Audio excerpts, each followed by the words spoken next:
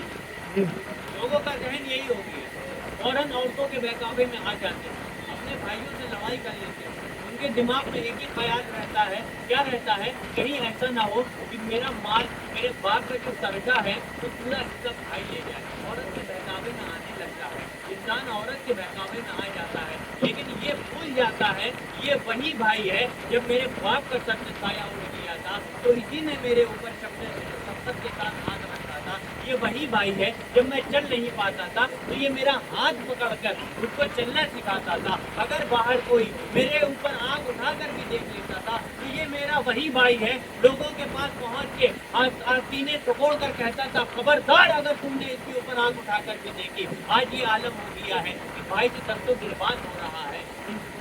نوجوانوں، میں تم سے کہوں گا کہ بھائی وہ عظیم دولت ہوتی ہے، باپ کے بعد بھائی کا مرتبہ باپ کے برابر ہو جاتا ہے، بھائی چارگی قائم رکھو، جس طرح مہاجر اور انصار صحابہ میں ایک طرح کا اتنا اچھا بھائی چارگی قائم کی تھی، انہوں نے یہ پیغام دیا کہ بھائی ایسے ہوتے ہیں، وہ اصلی بھائی نہیں تھے، ایک ماں کے پیٹ سے جنے نہیں تھے، لیکن حضور کے کہنے سے ایسی بھائی چارگی قائم کری کہ سگے باپ بھائی بھی ہوتے تو اس طرح کی بھائی چارگی نہ قائم۔ آج کل لوگوں کا حال یہ ہے۔ ہلو، آج کل لوگوں کا حال یہ ہو گیا تو انصار اور مہاجرین میں بھائی چارگی قائم ہو، جب بھائی چارگی قائم ہو گئی، لیکن ان انصار اور ان مہاجرین، خاص کر ان مہاجرین صحابہ کرام کی عظمتوں کو سلام، ان کی رفعتوں کو سلام، ان کی بلندیوں کو سلام، ان کے ایمان اور ان کے جذبات کو سلام۔ ان کو جیسے ہی یہ اپارچونٹی ملی، جیسے ہی ان کو یہ کہا گیا، انصار صحابہ نے یہ کہا کہ اے میرے بھائی ہر چیز میں آدھا کر لو، لیکن انہوں نے کہا کہ نہیں میرے بھائی، تمہارا بہت شکریہ، تم نے مجھ کو اس قابل سمجھا، تم نے مجھ سے ہر چیز شیئر کری، لیکن مجھے بازار کا راستہ دکھا دو، بازار کا راستہ دکھا دو، میں خود کما لوں گا، میں خود اپنی چیزیں بنا لوں گا۔ آج کا اگر انسان ہوتا وہ کیا کرتا؟ اچھی چیزیں چھین لیتا، لے لیتا، لیکن قربان جاؤ مہاجر صحابہ پر، انہوں نے کہا مجھے بازار کا راستہ دکھا دو، میں خود کمانے چلا جاؤں گا۔ یہ صحابہ اکرام نے ہم کو درس دیا، اور ہم آج کس جگہ کھڑے ہوئے ہیں؟ ہم صحابہ کے نعرے لگاتے ہیں، صحابہ کے عاشق ہونے کا دعویٰ کرتے ہیں، صحابہ اکرام کی تعلیمات پہ کتنا عمل کرتے ہیں، کتنا دور ہے۔ پروردگار عالم ہم کو صحیح معنوں میں دین کی سمجھ عطا فرمائے۔ صحابہ جیسی جماعت نے جو کارنامے انجام دیے ہیں، اس سے ہمیں چیزیں سیکھنے کی صحیح تمیز عطا فرمائے۔ پروردگار عالم نے جب حضور کو مدنی زندگی عطا کری تو عروج بخشا، ایسا عروج بخشا کہ حضور کی بارگاہ میں کثرت کے ساتھ لوگ کثرت کے ساتھ دائرہ اسلام میں داخل ہونے لگے، غزوات کا سلسلہ شروع ہونے لگا، غزوات کا سلسلہ شروع ہونے لگا، غزوہ احد ہو رہی ہے، غزوہ خندق ہو رہی ہے، فتح مکہ ہوا، فتح مکہ ہوا۔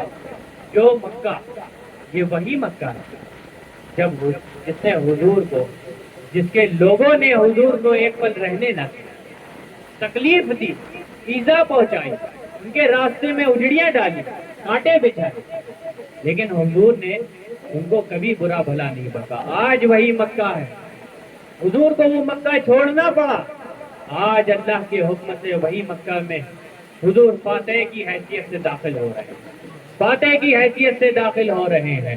لوگ جنہوں نے حضور کی بارگاہ میں گستاخیاں کری تھی وہ اپنے دامن بچا بچا کے بھاگ رہے ہیں، کوئی اپنا منہ چھپا رہا ہے، تاکہ حضور کا سامنا نہ ہو جائے، لیکن میرے کریم پر قربان جاؤ، میرے کریم نے ارشاد فرمایا کہ مکے میں کسی کو قتل نہیں کیا جائے گا، جو کسی کی امان میں آ جائے گا اس کو قتل نہیں کرے گا، کوئی نہیں کرے گا، جو خانہ کعبہ میں پہنچ جائے گا وہ اس کو کوئی قتل نہیں کرے گا۔ حضور فاتح کی حیثیت سے وہاں پہنچ رہے ہیں، اللہ نے ان کو فتح دی، فتح دینے کے بعد حضور واپس مدینہ منورہ تشریف لائے، غزوہ خندق ہوئی، غزوہ خندق کے واقعات تو اتنے عظیم واقعات ہیں جو ان کو سنو تو آنکھ بھرے آتی ہے۔ حضور کے ساتھ ایسے ایسے واقعات گزرے، فقر و فاقہ بھی حضور نے اختیار فرمایا۔ اور سنو، جو لوگ آج یہ سوچتے ہیں نا کہ ہم غربت پہ ہیں، تو غربت پہ کبھی افسوس مت کرنا، تو جیسے ہی غربت پہ کبھی افسوس ظاہر ہونے لگے فوراً یاد کر لینا کہ میرے رسول کے پاس جو غربت ہی تھی، حضور نے غربت کو اختیار کیا تھا، رب کائنات نے ان کو کل جہان کی نعمتوں سے نوازا تھا، لیکن حضور نے غربت کو اختیار کیا تھا۔ اور حضور نے ارشاد بھی فرمایا تھا کہ یہ وہ غربت ہے جو پلٹ کر لوگوں میں جائے گی، واپس سے لوگ غربت میں آ جائیں گے، یہ وہی غربت ہے جس کو حضور نے پسند فرمایا ہے۔ تو کبھی اس پہ افسوس مت کرنا، اگر غربت پہ افسوس آئے تو یاد کر لینا کہ حضور جیسی بھی تو غربت کسی کے پاس نہ ہوگی۔ حضور نے یہ پیغام دیا ہے، اس لیے غربت اختیار کری، کیونکہ کہیں کوئی امتی یہ نہ کہنے پائے کہ غیر امتی یہ نہ کہنے پائے کہ تیرا نبی کے پاس تو بہت دولت تھی، تو کیسا اس کا امتی ہے، تیرے پاس تو غربت ہے۔ کوئی آج کا مسلمان اتنا فخر و فاقہ نہیں کرتا جتنا حضور نے کری۔ خندق کا واقعہ ہے، صحابہ اکرام خندق کھود رہے ہیں،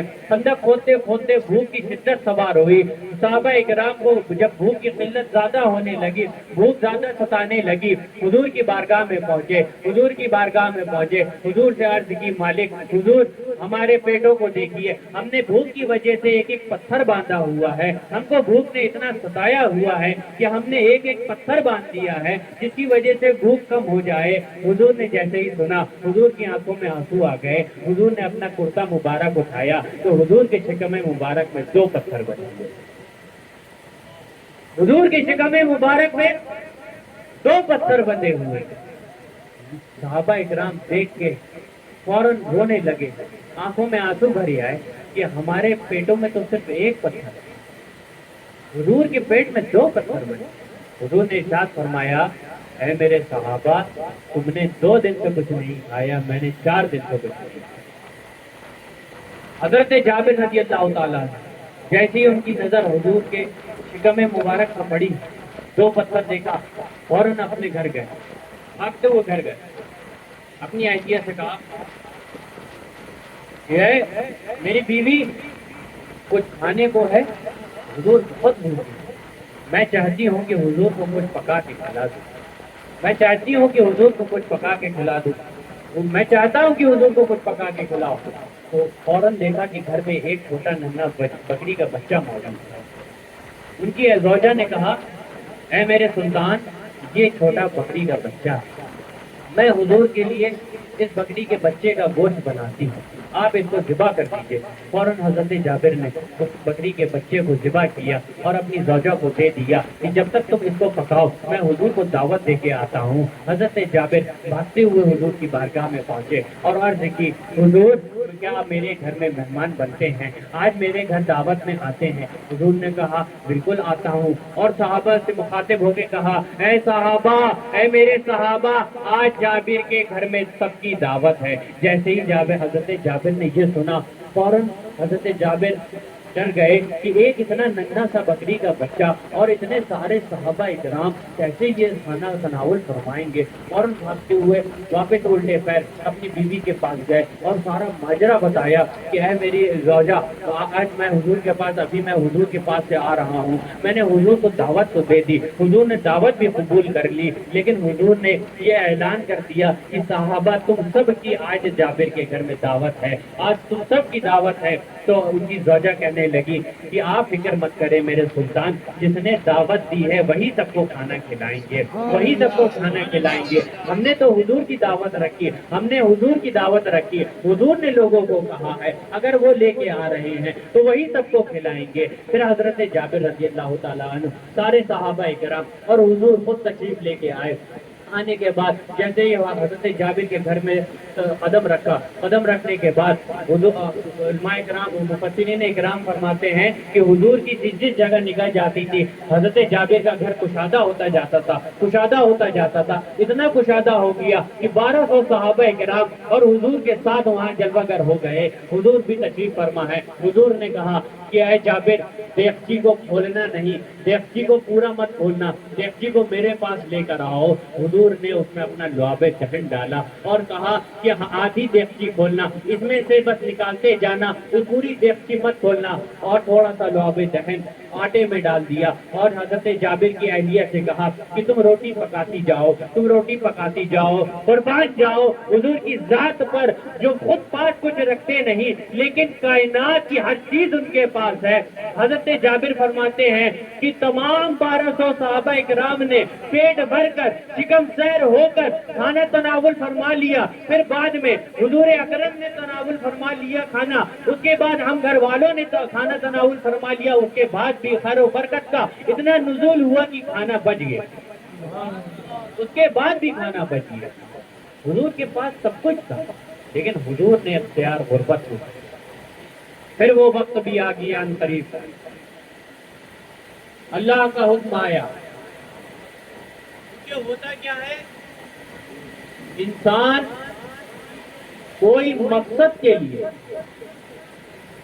کوئی دوسرے شہر جاتا ہے، جب اس کا مقصد پورا ہو جاتا ہے تب وہ مقصد پورا کر کے اس شہر سے واپس اپنے وطن اصلی میں آ جاتا ہے۔ ہوتا ہے کہ نہیں؟ ہم لوگ کاروبار کرتے ہیں یا کسی کام سے بمبئی کے باہر جاتے ہیں، جب ہمارا کام ہو جاتا ہے تو ہم واپس آ جاتے ہیں۔ تو حضور تو رب قدیر نے کائنات میں اس دنیا میں کیوں بھیجا تھا؟ انسانوں کی تبلیغ کے لیے بھیجا تاکہ بندوں تک اللہ کا پیغام پہنچ سکے، بندوں کی رہنمائی کے لیے حضور آئے تھے، تاکہ یہ بتا سکے کہ اللہ ایک ہے، عبادت اسی کی جائے گی اور کسی کوئی عبادت کے لائق نہیں۔ جب وہ دین مکمل ہوا، دین مکمل ہونے کے بعد رب تبارک و تعالیٰ کا جب حکم آیا تو حضور کی طبیعت ناساز ہو گئی۔ 22 سفر اور دوسری روایت کے مطابق حضرت عبدالحق محدث دہلوی رضی اللہ تعالیٰ عنہ انہوں نے لکھا ہے کہ سفر کا مہینہ ختم ہونے سے 1 دن یا 5 دن پہلے حضور کو علالت شروع ہوئی، حضور کی طبیعت میں علالت شروع ہو گئی۔ حضور تب بھی ازواج مطہرات کے گھر باری باری جاتے رہتے، انصاف قائم رہنا چاہیے، یہ آخری تک حضور نے درد کیا۔ پھر جب علالت زیادہ آ گئی تو حضور نے تمام ازواج مطہرات سے اجازت لی اور حجرہ عائشہ میں حضرت عائشہ ہی کے پاس آیا۔ جب حضور کی علالت بڑھنے لگی پھر حضور ایک دن اپنے گھر میں تشریف فرما تھے، حضرت عائشہ سے کہا اے عائشہ مرو ابا بکر، ابو بکر کو خبر دو، حکم دو کہ وہ لوگوں کو نماز پڑھائیں، کہ وہ لوگوں کو نماز پڑھائیں۔ یہاں سے میرے بھائیوں ایک عقیدہ اور ملتا ہے، یہ جو حکم تھا حضور کا یہ اس چیز کی گواہی دے رہا تھا کہ میرے بعد میرا نائب ابو بکر ہونے والا، میرے بعد میرا نائب ابو بکر ہونے والا ہے۔ ابو بکر کو حکم دو کہ وہ لوگوں کو نماز پڑھائے۔ حضور کی حیاتگی میں حضرت ابو بکر صدیق رضی اللہ تعالیٰ عنہ نے 17 وقت کی نماز پڑھائی، 17 وقت کے۔ آج جو لوگ لان تان کرتے ہیں، گستاخیاں کرتے ہیں حضرت ابو بکر کی شان میں، حضور نے خود ان کے پیچھے نماز پڑھی، جب حضور کی علالت میں تھوڑی کمی آئی، ایک روز حضور کی طبیعت میں بحالی آئی، تو حضور حضرت علی اور حضرت عباس رضی اللہ تعالی عنہ کے ایک طرف حضرت علی تھے، ایک طرف حضرت عباس، دونوں پکڑا کر حضور کو مسجد نبی کی طرف لے کے آئے۔ اس وقت صحابہ اکرام حالت نماز میں تھے۔ جیسے ہی حضور کو آتا ہوا صحابہ اکرام نے دیکھا تو اپنی الٹی تالی ہاتھ میں بجائی، سیٹی بجانا تو جائز نہیں، اس طرح الٹی تالی بجانا شروع کر دی تاکہ حضرت ابو بکر کو خبر ہو جائے۔ اس سے ایک عقیدہ اور ملتا ہے میرے بھائیوں، جو آج کا بدبخت کہتا ہے کہ حضور کا خیال اگر نماز میں آ جائے تو نماز ٹوٹ جاتی ہے۔ دیکھو میرے قربان جاؤ صحابہ اکرام پر، کیا ان کو یہ نہیں معلوم تھا؟ ارے ان کا تو یہ مسلک ہی تھا کہ حضور کا جب تک خیال نہیں آئے گا، جب تک نماز مکمل نہ ہوگی۔ حضور نے جیسے ہی تشریف لائے فوراً آواز کرنے لگے اس طرح، تو حضرت ابو بکر کو جیسے ہی پتہ چلا، حضرت ابو بکر پیچھے ہونے لگے۔ حضرت ابو بکر جیسے ہی پیچھے ہونے لگے، حضور نے اپنے دستے مبارک کو ان کو روکا اور اشارہ دیا کہ تم ہی آگے مصلی میں رہو۔ حضور آ کے بائیں طرف بیٹھ گئے، بیٹھ کے حضور نے نماز ادا کری حضرت ابو بکر کے اقتداء میں۔ نماز پڑھنے کے بعد لوگوں کو خطبہ ارشاد کیا۔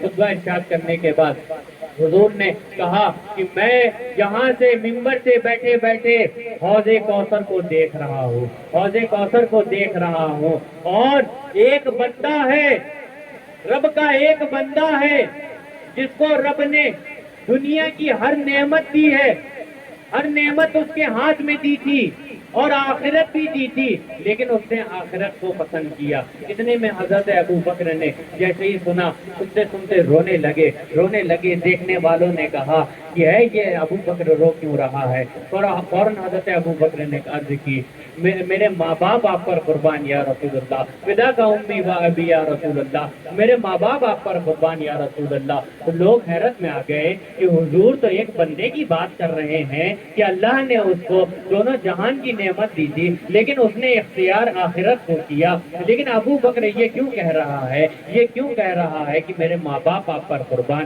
کوئی صحابی نہ سمجھ پائے کہ یہ حضور کے آخری کلمات ہیں، حضور کی رخصت کا وقت قریب آ گیا ہے۔ قربان جاؤ حضرت ابو بکر کی ذات پر۔ حضرت ابو بکر کو یہ معلوم چل گیا تھا کہ حضور کا وصال ظاہری قریب آ رہا ہے، حضور کا اور طبیعت علیل ہوتی گئی۔ حضرت عائشہ فرماتی ہیں کہ حضور کا جسم اتنا گرم ہونے لگا تھا کہ میں گرم پانی میں لپٹی ہوئی پٹی، پانی میں بھیگی ہوئی پٹی حضور کے ماتھے مبارک میں رکھتی تھی، وہ بار بار سوکھ جاتی تھی۔ علالت جب بڑھنے لگی، بڑھتے بڑھتے حضور نے ارشاد فرمایا کہ آخری کلمات حضور کے جو تھے، حضور نے کہا کہ اے لوگوں سے کہہ دینا کہ نماز کو پکڑے رکھے، نماز کو مت چھوڑے، نماز کو پکڑے رکھے، غلام اور باندی کا خیال رکھنا۔ اتنے میں حضرت جبرائیل علیہ السلام آتے ہیں، تشریف لاتے ہیں، حضور کی بارگاہ میں عرض کرتے ہیں حضور رب کائنات نے موت کے فرشتے کو آپ کے پاس بھیجا ہے اور کہا ہے کہ میرا محبوب جب تک اجازت نہ دے تب تک اس کے حجرے میں داخل نہ ہونا۔ موت کا فرشتہ حضور باہر کھڑا ہے، اجازت طلب کرتا ہے، اگر آپ کی اجازت ہو تو اسے اندر آنے کے لیے کہہ دو۔ حضور نے دیکھا، کہنے لگے، حضرت جبرائیل سے کہا کہ اس کو اندر بلا لو۔ جیسے ہی موت کا فرشتہ اندر آیا، آنے کے بعد حضور کی بارگاہ میں سلام عرض کیا، کہنے لگا، عرض کی حضور اللہ نے مجھے بھیجا ہے اور اللہ نے یہ کہا ہے کہ میرے محبوب سے اجازت لے لینا، اگر وہ خواہش مند ہو تبھی اس کی روح قبض کرنا، ورنہ اس کی روح قبض مت کرنا۔ حضور نے حضرت جبرائیل علیہ السلام کو دیکھا، جیسے ہی دیکھا تو حضرت جبرائیل علیہ السلام بول پڑے کہ حضور رب کائنات آپ کا منتظر ہے، آپ سے ملاقات کا منتظر ہے۔ حضور نے جیسے ہی یہ کلمات سنے اور کہا موت کے فرشتے سے، ٹھیک ہے تجھے اجازت ہے، جیسا میرے رب نے تجھے حکم فرمایا ہے تو اسی کے مطابق کام کر۔ اور حضور لیٹ گئے، حضور تشریف فرما ہو گئے۔ حضرت عائشہ رضی اللہ تعالیٰ عنہ کے زانو مبارک میں آپ کا سر انور تھا۔ حضرت عبد الرحمن بن ابی بکر تشریف لائے حجرے مبارک میں تو وہ مسواک کر رہے تھے۔ جیسے حضور نے ان کی طرف دیکھا، حضرت عائشہ سمجھ گئی حضرت عائشہ نے ان سے مسواک لی اور اپنے دانت مبارک سے اپنے دہن مبارک سے اس کو نرم کیا. نرم کرنے کے بعد حضور کی بارگاہ میں پیش کر دی. حضور نے آخری وقت مسواک فرمائی اور آپ اس دارۂ فانی سے پوچھ کر گئے, ظاہری پردہ کر گئے. ان للہ و انا الیہ راجعون. جیسے ہی یہ خبر ملی تو کوہرام مچ گیا, مدینے کی گلیوں میں کوہرام مچ گیا.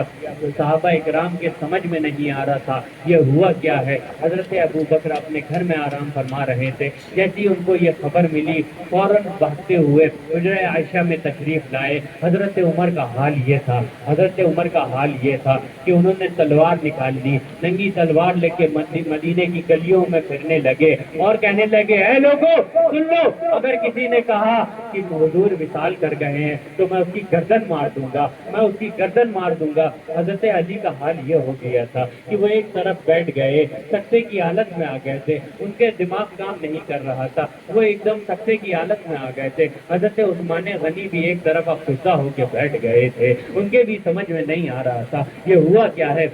پھر حضرت ابو بکر جیسے حجرہ عائشہ سے باہر نکلے, باہر نکلنے کے بعد صحابہ اکرام کو دیکھا تو کوئی صحابی ادھر سے ادھر دوڑ رہا تھا, کوئی ادھر سے ادھر جا رہا تھا, کوئی بیٹھا ہے تو بیٹھا ہی تھا. سکتے کا عالم تھا, کسی کو کچھ سمجھ میں نہیں آ رہا تھا. حضرت عمر خطاب کر رہے تھے, لوگوں سے یہ کہہ رہے تھے, اے لوگوں سن لو, اگر کسی نے کہا کہ حضور وصال کر گئے ہیں تو میں اس کی گردن مار دوں گا. حضرت ابو بکر نے جیسے ہی سنا کہا, عمر بیٹھ جاؤ, عمر بیٹھ جاؤ, عمر بیٹھ جاؤ. 3 مرتبہ کہا. حضرت عمر کیونکہ جلال میں آ گئے تھے, ان کے سمجھ میں نہیں آ رہا تھا یہ ہوا کیا ہے. فوراً حضرت ابو بکر کھڑے ہوئے اور کہا, اے لوگوں سن لو, جو اللہ کی عبادت کرتا تھا تو اللہ آج بھی زندہ ہے, کل بھی زندہ تھا, تا قیامت زندہ رہے گا, اس کو موت نہیں آ سکتی. اور جو رسول کی عبادت کرتا تھا وہ سن لے کہ رسول انتقال کر گئے ہیں. بے شک رسولوں کو بھی موت آتی ہے, ایک آن کے لیے آتی ہے.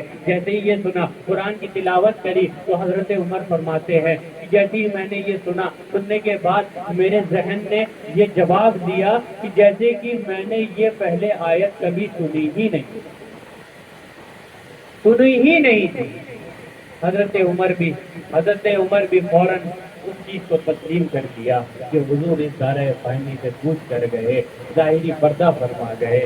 پھر لوگوں میں اعلان ہوا, صحابہ اکرام میں اعلان ہوا کہ حضور کو غسل دیا جائے گا. حضرت عباس, حضرت علی, حضرت فضل بن عباس نے حضور کو اپنے ہاتھوں سے غسل دیا. حضور کو غسل دینے کے بعد چند قطرات کچھ پلکوں میں, کچھ ناف کے پاس حضور کے رہ گئے تھے. حضرت مولا کائنات حضرت علی المرتضیٰ نے اس کو اپنے ہوٹھ مبارک سے ڈوب لیا, پی لیا. پینے کے بعد آپ کو کفن دیا گیا, آپ کو 3 سوتی کپڑوں میں کفن دیا گیا. کفن دینے کے بعد حضور کی وصیت بھی یہ تھی, حضور نے ارشاد فرمایا تھا, حضرت عائشہ سے روایت بھی ہے اور مختلف بھی روایتیں ہیں کہ نبی جس جگہ پر رحلت فرماتے ہیں, جس جگہ پردہ فرماتے ہیں, اسی جگہ ان کو دفنایا جائے, اسی جگہ ان کو دفنایا جاتا ہے, ان کی جگہ نہیں بدلی جاتی. تو حجرہ عائشہ ہی میں حضرت عباس, حضرت علی المرتضیٰ, حضرت فضل بن عباس نے آپ کو وہیں دفن کیا. وہاں دفن کرنے کے بعد لوگ باہر آ گئے. حضور کی نماز جنازہ بھی بعض روایتوں میں آتا ہے کہ کچھ لوگ, چند لوگ جا کے پڑھتے تھے. بعض روایتوں میں آیا ہے کہ لوگ جاتے تھے, حجرہ عائشہ میں داخل ہوتے تھے, داخل ہونے کے بعد درود و سلام پیش کرتے تھے, درود و سلام پیش کرتے تھے. باقی کا آگے کا بعد انشاءاللہ اس کے بعد میں کل بیان کروں گا. وآخر دعوانا ان الحمدللہ رب العالمین. السلام علیکم ورحمۃ اللہ.